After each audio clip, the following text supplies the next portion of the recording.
Hello friend, welcome to the channel solution. आज हम बात करने वाले हैं क्लीन रूम क्लासिफिकेशन या क्लीन एरिया क्लासिफिकेशन के बारे में। मैं इस टॉपिक को स्किप करना चाहता था क्योंकि इसमें expression come, facts and data ज्यादा हैं जिसको आपको याद रखना पड़ेगा। बट मुझे लगा कि कोई भी टॉपिक स्किप होगा तो मुझे थोड़ा अच्छा नहीं लगेगा, इसलिए मैंने इसको इंक्लूड कर दिया है। तो चलिए बात कर लेते हैं बहुत सिंपल तरीके से, रफ तरीके से। हमारा टॉपिक क्या है? यह है क्लीन एरिया क्लासिफिकेशन। भैया सिंपल से लॉजिक है। क्लीन एरिया मतलब क्या होता है? साफ सुथरा एरिया, यही ना। अगर आप शाब्दिक अर्थ पे जाएंगे तो मतलब तो ये निकलता है। चलिए मैं छोटा सा एक एग्जांपल कंसीडर कर लेता हूं। मान लेते हैं कि आप किसी ऐसे स्कूल पे या ऐसे किसी घर में जाते हो जहां पे कई सारे कमरे हैं, 5-6 कमरे रखे हुए हैं, और आप जैसे पहले रूम में घुसते हो तो आपको यहां साफ सफाई दिखाई देता है। फिर अगले रूम में जाते हो तो कुछ थोड़ा बहुत कचरे दिखाई देते हैं। एक और रूम में जाते हो तो वहां पे काफी ज्यादा कचरे दिखाई देते हैं। उसके बाद एक और रूम में जाते हो तो वहां पे बहुत ही ज्यादा कचरा दिखाई देता है। जबकि घुसते घुसते एक ऐसे कमरे में पहुंचते हो जहां पे कोई भी कचरा नहीं है, बिल्कुल साफ सुथरा हर एक चीज जमा हुआ दिखाई देता है। तो ये चीजें क्या दिखा रही है? आपको ये दिखा रही है कि एक बड़ा सा मकान है, घर है, स्कूल है, कॉलेज है, कैंपस है, जो कुछ भी कंसीडर करना चाहे, इसके अंदर अलग अलग कमरे हैं। हर एक कमरे में अलग अलग क्वालिटी है, या यूं कहूं कि अलग अलग मात्रा में थोड़ी गंदगी यहां वहां पसरी पड़ी हुई है। सो आप इनको देखोगे और अगर आपसे पूछा जाए कि आपने सब जगह देखा और ये बताइए कि कौन से कमरे में ज्यादा गंदगी थी या कौन से कमरे में कम गंदगी थी, दोनों के रिस्पेक्ट में आपसे पूछा जा सकता है। तो आप कहोगे इसमें इतना था, उसमें इतना था, उसमें इतना ज्यादा, इसमें बिल्कुल भी नहीं। मतलब आप कंपेयर करोगे हर एक कमरे को हर एक कमरे के साथ में, तब जाके डिस्कस निकल करके आएगा। सो ये क्राइटेरिया एक जनरल पब्लिक के हिसाब से है कि कचरे की क्वांटिटी को गिन करके आप बता सकते हो। चलिए इसी एग्जांपल को बेस मान करके हम इस कॉन्सेप्ट को थोड़ा यूज करते हैं और कॉन्सेप्ट को थोड़ा और माइक्रोबायोलॉजी के रिस्पेक्ट में लेके जाते हैं। जब हम बात करते हैं माइक्रोबायोलॉजी की तो आपने aseptic area, sources of contamination, prevention of contamination देखा ही देखा है। किसी भी पर्टिकुलर एस्पेक्ट के अकॉर्डिंगली आप क्या काम करने वाले हो, काम की सेंसिटिविटी कैसी है, इसके अकॉर्डिंगली उस एयर पे कितने पार्टिकल मैक्सिमम अमाउंट में हो सकते हैं, मिनिमम अमाउंट में रहने चाहिए, दोनों के रेस्पेक्ट में हमको देखना पड़ता है। तो उस एरिया को जहां पे आप क्लीन मेंटेन करना चाहते हो, उसी एरिया को according two particles present in suspended air हम क्लासिफाई करते हैं क्लीन रूम के अलग अलग रेस्पेक्ट में। यूं तो देखा जाए तो इसका क्लासिफिकेशन दो मेन पैरामीटर या दो मेन स्टैंडर्ड के हिसाब से होता है, जिनके बारे में आपको बताऊंगा भी। लेकिन बात कर लेते हैं कि असल में ये क्लीन एरिया का शाब्दिक अर्थ होता क्या है, ताकि हम समझ सकें और बाद में एग्जाम में समझा सकें। क्लीन एरिया को रफली बोल सकते हैं, this is not a bookish language, ये अपने मन से लिखा गया डेफिनेशन है। क्लीन एरिया क्या है? Area having specific quantity of particle in specific area of any particular room. Clean area वो एरिया है, वो रूम है जहां पे अगर आप चाहो अपने स्टैंडर्ड के हिसाब से या मेंटेन कर सको तो इस पर्टिकुलर एरिया में पर्टिकुलर क्वांटिटी ऑफ पार्टिकल्स की संख्या को हम क्लीन एरिया बोलते हैं। इसी के हिसाब से क्लासिफिकेशन करते हैं। जनरली इसका जो यूनिट होता है आपके सैंपल लेने की, वो होता है 1 क्यूबिक फुट ऑफ एयर। मतलब हम 1 क्यूबिक फुट ऑफ एयर के सैंपल को लेकर के अंदाजा लगा लेंगे। मैंने जैसा कहा आपको कि हम किसी भी एक पर्टिकुलर सैंपल को लेकर के अंदाजा लगाते हैं। अब पूरे रूम में कितने एयर है, कितने एयर में कितने पार्टिकल सस्पेंडेड है, इनका एनालिसिस करना बहुत टेढ़ी खीर होगी और वो पॉसिबल भी शायद नजर नहीं आता। तो हम पूरे को ना करके एक particular square feet, square inch अपन देखते हैं, सैंपलिंग मीटर क्यूब, इनके हिसाब से अपन ले लेते हैं ताकि हम इसी के अंदाज से मल्टीप्लिकेशन कर सकें। जैसे एक चावल की बोरी है, चावल की बोरी आप परचेज करना चाहते हो तो पूरा चावल का एक एक दाना चेक करके तो कोई नहीं खरीदता। हाँ, इतना कर सकते हो कि रैंडमली मुट्ठी भर चावल निकालते हो, चावल की एक सैंपलिंग जो आपके हथेली पे, इसका एनालिसिस करते हो और इसी के साथ से अंदाजा लगाते हैं, एजम्पशन करते हैं कि हाँ अगर चावल यहां से ऐसा है तो बोरा अच्छा होगा। शुरू से ही अगर चावल गंदा निकल करके आ गया तो मेरे ख्याल से कोई भी उसको लेना नहीं चाहेगा। शुरू से अच्छा आ गया तो मोस्ट ऑफ द केसेस आप लेने चाहोगे, और अगर 2-3 बार निकालने के बाद भी और अच्छा आते गया तो definitely anyone can go for that particular rice brand. तो ये हमारा कॉन्सेप्ट होता है। इसी के हिसाब से इस जो क्लीन एरिया है इसका क्लासिफिकेशन किया गया। क्या करते हैं, कैसे करते हैं, देख लीजिए। This clean area is classified according to the number and size of particle permitted per volume of air. जो हमने पहले कहा वही है भाई, जिस चीज के लिए हम काम कर रहे हैं उसी चीज को बेस में रखकर तो क्लासिफिकेशन करेंगे। हम बात कर रहे हैं क्लीन एरिया के बारे में, तो क्लासिफिकेशन भी क्लीन के एस्पेक्ट में ही तो होगा। आप ये थोड़ी ना बोल सकते हो कितना बड़ा कमरा, कितना छोटा कमरा। कमरा कितना बड़ा हो कितना छोटा हो उससे कोई फर्क नहीं पड़ता, आप जब मीटर के लिए लेते हो, यूनिट में लेते हो, क्यूबिक फुट लेते हो एयर का, उसी के हिसाब से डिपेंड करता है। सो क्लासिफिकेशन के कौन कौन से टाइप हैं डिफरेंट पैरामीटर के अकॉर्डिंगली, तो अगर आप लिटरेचर सर्वे करोगे, नेट पे सिंपल सर्च मारोगे क्लीन एरिया क्लासिफिकेशन, तो एक टेबुलर फॉर्म में बनकर के डाटा आ जाएगा, जिसको मैं आपको वीडियो के लास्ट में एक्सप्लेन भी कर दूंगा। तो ये है क्लासिफिकेशन का टाइप। इसके अंदर दो मेन टाइप है। पहला होता है federal standard 209 of USA, United state of America के हिसाब से फेडरल सिस्टम बनाया गया है कि इसको ऐसा स्टैंडर्ड मानेंगे। दूसरा होता है आपका ISO 14644-1 क्लासिफिकेशन ऑफ स्टैंडर्ड।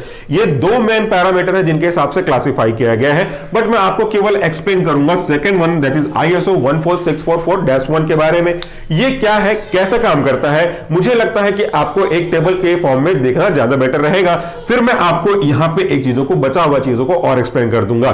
तो चलिए एक बार टेबुलर का एक्सप्रेशन सुन लेते हैं, फिर वापस आ जाएंगे अपने व्हाइट बोर्ड सेक्शन पे।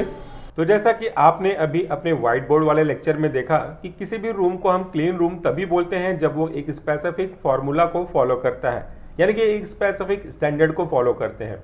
यूं तो उसके अलग अलग स्टैंडर्ड हैं, जैसा कि मैंने आपको बताया फेडरल का एक स्टैंडर्ड है और अभी हमारा ISO 14644-1 का फार्मूला है, उसके स्टैंडर्ड है। तो उसी के हिसाब से हम अलग अलग टाइप से देख सकते हैं। आप अपने स्क्रीन पे जो इमेज अभी देख रहे हैं, इस इमेज को हमने डायरेक्टली अडॉप्ट किया है गूगल के इमेज सर्च से, ये हमने नहीं ड्रॉ किया है। तो इसके अंतर्गत कौन कौन से पैरामीटर हैं, पहला जो सेक्शन आप अपने स्क्रीन पे देख सकते हैं वह है क्लास, यानी कि कौन सी क्लास, कौन सा स्टैंडर्ड, इस पे उसका स्पेसिफिकेशन दिया है। सबसे हेडिंग में दिख रहा हुआ आपको मैक्सिमम पार्टिकल्स पर मीटर क्यूब एरिया, यानी कि एक पर्टिकुलर क्यूबिक मीटर पे कितने पार्टिकल पाए जाते हैं, उसके हिसाब से हम इसको अदर स्टैंडर्ड में देखते हैं कितने पाए जाते हैं और कितने साइज के पाए जाते हैं। ये दोनों को टैली करना भी बहुत जरूरी है। सो यहाँ पे आप देख सकते हैं जो मैक्सिमम पार्टिकल्स लिखा हुआ है, इसके नीचे अलग अलग इनका बाइफर्गेशन है। जैसे यहाँ पे आप देख सकते हैं जो पैरामीटर है वो 0.1 माइक्रोमीटर से अधिक या तो इक्विवेलेंस बोल रहे हैं। यहाँ पे इसी को अगर आप देखोगे तो ये 0.2 से अधिक बोल रहे हैं, और यहाँ पे 0.3 से अधिक, 0.5 से अधिक, और यहाँ पे 1 से, यहाँ पे 5 से। तो अलग अलग साइज है। ये जो आप देख रहे हो ना माइक्रोमीटर में लिखा हुआ, ये सारे ऊपर के जो पॉइंट है वो सब उनके साइज को रिप्रेजेंट कर रहे हैं। तो इस साइज के कितने पार्टिकल प्रेजेंट हैं पर क्यूबिक मीटर वाले एरिया में। मीटर स्क्वायर होता तो हम उसको वर्गमूल के हिसाब से लेते, यहाँ पे घन मीटर है, मीटर के ऊपर 3 का स्क्वायर है। तो ये चीजें हम समझ सकते हैं मैथमेटिकली। हालांकि मेरी मैथ्स बहुत ही ज्यादा कमजोर है, लेकिन फिर भी कोशिश करते हैं समझ में आ जाए। इसके अंतर्गत देखिएगा क्लास का अलग अलग क्लासिफिकेशन है, ISO 1, ISO 2, ISO 3, वैसे आगे करते करते आप ISO 9 तक देख सकते हैं। ये जो पूरे हैं वो उन्हीं के हिसाब से हम उसके क्लासिफिकेशन में देखेंगे। मैं पूरा नहीं बताऊंगा, केवल एक दो चीज समझा रहा हूं क्योंकि ये पूरा स्टैंडर्ड है, इसको आपको समझना पड़ेगा, इसको आपको याद करना पड़ेगा। समझाने वाला कॉन्सेप्ट जो था मैंने समझा दिया है। ISO 1 के अंतर्गत आप देखेंगे तो 0.1 माइक्रोमीटर के जो साइज हैं या इससे अधिक के जो साइज हैं या इसके इक्विवेलेंट के जो साइज हैं, इस साइज के मैक्सिमम जो पार्टिकल की संख्या होगी वो 10 होगी। किसके रेस्पेक्ट में आप बात करोगे, ISO 1 के रेस्पेक्ट में। ऑब्वियसली इसका जो यूनिट होगा m क्यूब को के आसपास यहां से समझ में आ जाएगा। और इसी के अंतर्गत आप देखोगे कि ISO 2 में जो मैक्सिमम पार्टिकल साइज होगा 0.1 माइक्रोमीटर का, उसकी संख्या कितनी होगी, 100। तो यहाँ पे पहले में 10 है, दूसरे में 100 है, तीसरे में 1000 है, चौथे में 10,000 है, पांचवें में लाख और फिर 10 लाख। तो यहाँ पे क्वांटिटी कई गुना बढ़ती जा रही है। तो आप उसी के अकॉर्डिंगली क्लास को देख सकते हो। कहीं भी जब हम क्लास के बारे में बात करते हैं तो उसका पूरा जो खेल है वो नंबर ऑफ पार्टिकल और उस पर्टिकुलर पार्टिकल के साइज के ऊपर अपन बात कर सकते हैं। और इसी को अगर आप देखेंगे कि अगर हम FED STD 209E के इक्विवेलेंट देखेंगे, फेडरल था हमारा स्टैंडर्ड, इसी फेडरल स्टैंडर्ड के इक्विवेलेंस अगर आप बात करोगे तो वहां पे क्लास के सिस्टम के हिसाब से बात किया गया था। क्लास 1, क्लास 2, यहाँ पे ISO 1 2 3 4 है ना, वहां पे क्लास 1, क्लास 2 के बारे में बात किया गया था। तो अगर आप देखोगे कि यहाँ पे हमारा जो ISO 3 है, ये ISO 3 किसके इक्विवेलेंट है, उसके हिसाब से आपके फेडरल स्टैंडर्ड के हिसाब से क्लास 1 के इक्विवेलेंट है, और ISO 4 इक्विवेलेंट है क्लास 10 के। वैसे ही नीचे इसके आप आते जाएंगे तो वो किसके इक्विवेलेंस है, ISO के रेस्पेक्ट में वो दिखाया जा रहा है। अगर मैं ये कहूं कि ISO 8 is equivalent, equal to नहीं बोल सकते, equivalent to class 1 lakh of किसके रेस्पेक्ट में, फेडरल स्टैंडर्ड के हिसाब से। और क्लास 9 ISO 9 के बारे में बात करोगे तो वो उसके रूम एयर के बराबर में होता है, क्योंकि रूम एयर में भाई मैक्सिमम से पार्टिकल ज्यादातर पाए जाते हैं। यहाँ पे देखिए रूम एयर की अगर आप बात करते हो तो 0.1 माइक्रोमीटर के हैं क्या, नहीं, 2 के भी नहीं है, 0.2 के, 0.3 के भी नहीं है, 0.5 के आपको नजर आएंगे, 0.5 के हैं। आपको ये फिगर थोड़ा सा पढ़ने में टाइम लगेगा। उसके बाद आपका 1 माइक्रोमीटर से अधिक के हैं, ये आपके इसकी संख्या दी गई है। वैसे ही आपके जो 5 माइक्रोमीटर है, इनसे अधिक साइज के जो संख्या है वो यहाँ पे। तो इन्हीं चार्ट के हिसाब से हम बहुत आसानी से देख करके और समझ सकते हैं कि आप जिस रूम के बारे में बात कर रहे हो, जिस क्लीन रूम के बारे में बात कर रहे हो, उसका स्टैंडर्ड क्या है, उसका टाइप क्या है, उसका क्लासिफिकेशन क्या है। तो हम जितने आपके पार्टिकल की संख्या कम होगी उतना ही आपकी उस पर्टिकुलर रूम में एयर की क्वालिटी अधिक होगी। पहले वाले में ही देख लीजिए, ISO 1 काफी अधिक प्योर है और मैक्सिमम जगह संभावना थोड़ी कम होती जाती है कि इतना मेंटेन कर पाए। इसी के हिसाब से हम उसका पूरा क्लासिफिकेशन कर सकते हैं। सो आज के इस टेबल में हमने देखा कि चीज़ों को हमको थोड़ा सा रट्टा मारना पड़ेगा, क्योंकि यहाँ पे डिजिट वगैरह आ जाते हैं, वहाँ पे याद करना नहीं पड़ सकता। हमको कॉन्सेप्ट जरूर समझ में आ गया होगा आपको, हमने समझा भी दिया कॉन्सेप्ट आपको, बस आपके जो वैल्यूज हैं इनको आपको याद रखना पड़ेगा, खास करके क्लास के और ISO के रेस्पेक्ट में एक दूसरे को टैली करके। तो आपने टेबल का क्लासिफिकेशन देखा, वहां पे वो चीजों को आपको याद करके रखनी पड़ेगी। आगे बात करते हैं कि इसकी रिक्वायरमेंट क्या है। हालांकि ये एक ऐसा टॉपिक है जो आपसे most of the case exam में तो नहीं पूछा जाएगा, कुछ कंपटीशन एग्जाम वगैरह होंगे तो शायद पूछे जा सकते हैं।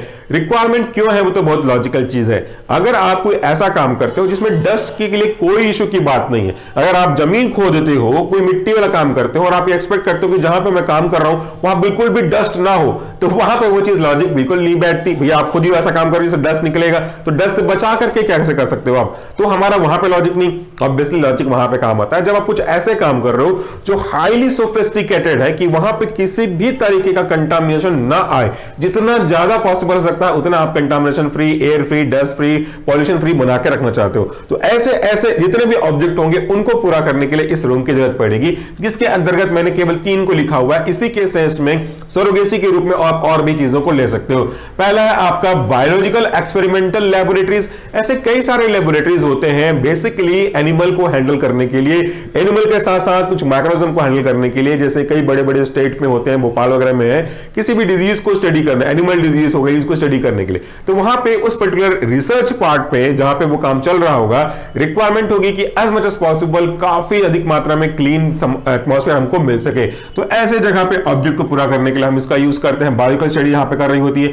फार्मास्यूटिकल सिस्टेमिक प्रॉपर्टी या प्रिपरेशन बना रहे हो आप, उसके लिए जरूरत पड़ती है। सिस्टेमिक प्रिपरेशन का मतलब होता है पैरेंटल प्रोडक्ट। जब कभी भी कोई आप ऐसी चीज बना रहे हो जो कि डायरेक्टली आपके मेरे किसी भी यूजर के ब्लड में इंट्रोड्यूस किया जाएगा, तो उस कमरे पे बनाते समय हमको कोशिश करनी होती है कि मैक्सिमम से मैक्सिमम हम अपने और एयर को कंटामिनेशन फ्री कर सकें। इसके बाद कुछ सेंसिटिविटी वाले इन्वेस्टिगेशन होते हैं, सेंसिटिव इश्यूज होती है, इनके ऊपर हम काम कर रहे होते हैं। तो हमको जैसे वायरोलॉजी की स्टडी करनी हो गई, कोई स्पेसिफिक केस की स्टडी करनी हो गई, कोई सस्पेक्टेड केस आ गया वायरस के रेस्पेक्ट में, कोविड-19 का ही लीजिए, वहां पे जरूरत पड़ती है। इसके अलावा वायरस, बैक्टीरिया, फंगस, कोई भी स्पेसिफिकेशन होगी जहां पे इम्प्यूरिटीज की गुंजाइश नहीं है, वहां पे भी आप इस चीज को फॉलो कर सकते हो। इसके बाद एक जनरल रफ डायग्राम में आपको समझाने की कोशिश करता हूं कि एक्चुअली ये जो क्लीन एरिया क्लासिफिकेशन है वो है क्या। जैसा मैंने आपको शुरू में एक कहानी एग्जांपल दिया था कि आप कमरे में जाते जाओगे, कचरा गंदगी देखते जाओगे, कम ज्यादा नहीं, इसके हिसाब से आप क्लासिफाई कर सकते हो। तो यहां पे आप उसी को समझ सकते हैं। एक बार अंदाजा लगा लेते हैं कि ये एक कोई ऐसा मकान है जिसके काफी सारे रूम है, एरिया है। अब उस रूम में भी ये बहुत बड़ा रूम है, हालांकि ब्लैक बोर्ड में तो व्हाइट बोर्ड में तो छोटा ही दिखेगा। तो इसके एक पर्टिकुलर साइज को वहां पे लिखा हुआ 1 cubic foot of air particle पर मीटर क्यूब, इसके हिसाब से आप अंदाजा इस पर्टिकुलर सैंपल को ले लेंगे और उसमें चेक करेंगे कि भाई कितनी इंप्योरिटीज है।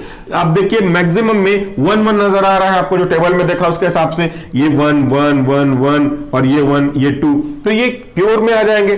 2 थोड़ा सा कम प्योर में आ जाएगा, ये थोड़े ज्यादा प्योर में इंप्योर में आ जाएंगे 3। और ये देखिए रेड वाला इसमें 100 पार्टिकल्स है, मैंने इसको गिन के काउंट करके डॉट लगाया था, ये 100 है, तो ये इम्प्योरिटी की ओर बढ़ रहा है। वैसे ये अलग अलग रिप्रेजेंटेशन कर रहे हैं। एक कमरे के एक पर्टिकुलर सैंपल साइज को लेकर के एनालाइज करते हैं।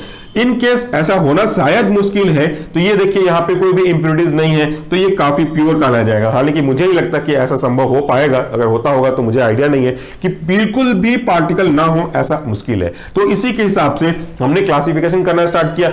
अब मान लेते हैं कि ये 1500 स्क्वायर फीट का कोई कमरा है, आपके मकान की तरह एक बहुत बड़ा साइज का कमरा है। अब पूरे 1500 स्क्वायर फीट के एक एक पार्टिकल को तो आप एनालाइज नहीं करना चाहोगे। इस 1500 स्क्वायर फीट में एक पोर्शन लोगे, इस एक पोर्शन की स्टडी करेंगे और इसी के हिसाब से हम ये अंदाजा लगा लेंगे कि इसमें इतना है तो पूरे 1500 स्क्वायर फीट में कितना होगा। मान लेते हैं कि ये 1500 है ना, तो 100 में इतना, 100 स्क्वायर फीट पे इतना है, तो जितना आएगा, जैसे 3 आता है तो आप इसको 15 कर दोगे तब तो 1500 आ जाएगा, और यहां पे जो आएगा वो आपका रिजल्ट आ जाएगा एग्जांपल के पॉइंट ऑफ व्यू से। तो ये रहा हमारा क्लीन एरिया क्लासिफिकेशन। उम्मीद करता हूं कि बेसिक कॉन्सेप्ट जरूर समझ में आया होगा। इसके बाद हम अगले टॉपिक में बात करेंगे माइक्रोबायोलॉजिकल आसे के रिस्पेक्ट में विद एंटीबायोटिक और विटामिन के केस में। अगर आप हमारे इसी लेक्चर का स्क्रीनशॉट लेना चाहते हैं तो थोड़ी देर बाद मैं यहां से हट जाऊंगा, आप ले सकते हो। और इससे पहले जो यूनिट 1, यूनिट 2, यूनिट 3 है, इनका भी एक साथ स्क्रीनशॉट देखना चाहते हो पीडीएफ के फॉर्म में, तो उसके लिए आप हमारा ऐप डाउनलोड कर सकते हैं सॉल्यूशन फार्मेसी का प्ले स्टोर से, या तो इसी वीडियो के डिस्क्रिप्शन बॉक्स में मिल जाएगा। उसके बाद आप स्टोर सेक्शन में जाकर चेक करिएगा, आपके लिए काफी सारे नोट्स रखे हुए हैं और उसका जो यूटिलाइजेशन है वो काफी ब्रॉड है। Thank you so much for watching this video. नमस्कार, टेक केयर।